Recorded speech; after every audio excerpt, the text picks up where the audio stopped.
বিসমিল্লাহির রহমানির রহিম। প্রিয় বন্ধু সকল, সবাইকে আমার সালাম, আসসালামু আলাইকুম ওয়া রাহমাতুল্লাহ। আজকে আমরা একজন এমন বাবার কথা শুনবো যিনি আসলে ৬ নম্বর সেক্টরে মুক্তিযুদ্ধের সাথে জড়িত ছিল, মুক্তিযুদ্ধ করেছে, কিন্তু সেই বাবা আজকে আমাদের বক্সা বৃদ্ধাশ্রমে। এটা আসলে দুঃখজনক। আমরা তার মুখেই শুনবো যে তার 2 সন্তান আছে যারা আসলে বিভিন্ন ব্যবসা কাজে জড়িত, কিন্তু তারপরেও কেন তার এই অবস্থা, তার মুখ থেকে আমরা তার এই গল্প শুনবো। বলেন দেখি, আপনি চাচা আপনার কয় ছেলে? 2 ছেলে। আচ্ছা, আপনি কয় নম্বর সেক্টরে? 6 নম্বর সেক্টরে যুদ্ধ করছেন, তাই না? সরকার আপনাদের কোনো কিছু দেয়নি না? আপনি কিছুই পাননি? এখন আপনার ছেলেরা কি করে?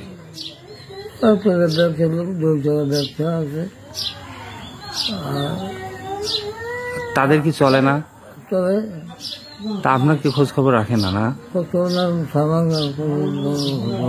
খোঁজ খবর রাখে না, কম। তারা বিয়ে করছে? বিয়ে করার পরও আপনার খোঁজ খবর রাখে না? সন্তান আছে আপনাদের ছেলেদের?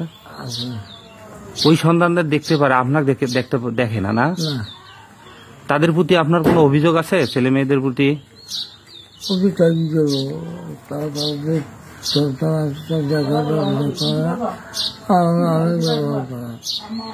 তাদের জন্য শুধু দোয়া করেন। ছেলে মেয়েদের ছেড়ে এখানে আসছেন, কষ্ট লাগে না?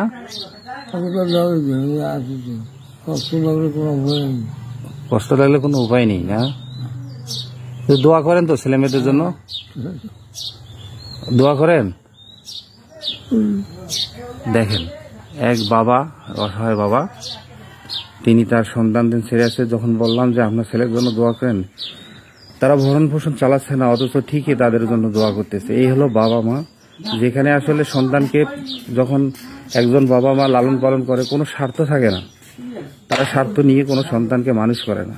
অথচ আমরা কত দুর্ভাগা, হতভাগা সন্তান যে আমাদের বাবা মা আমাদের মানুষ করার পরও আমরা তাদের এই বৃদ্ধাশ্রমের মতো জায়গায় রেখে যাই। এটা সমাজের জন্য এটা অবক্ষয় ছাড়া আর কিছুই না। আমরা বলবো, এই মুক্তিযোদ্ধা চাচা 6 নম্বর সেক্টরে যুদ্ধ করছে, কিন্তু ইনি কোনো কিছুই পায়নি। আমরা চাবো যে তার একটা গতি হবে ইনশাল্লাহ। আপনার নাম কি চাচা? মৌলানা হোসেন ভাসানী।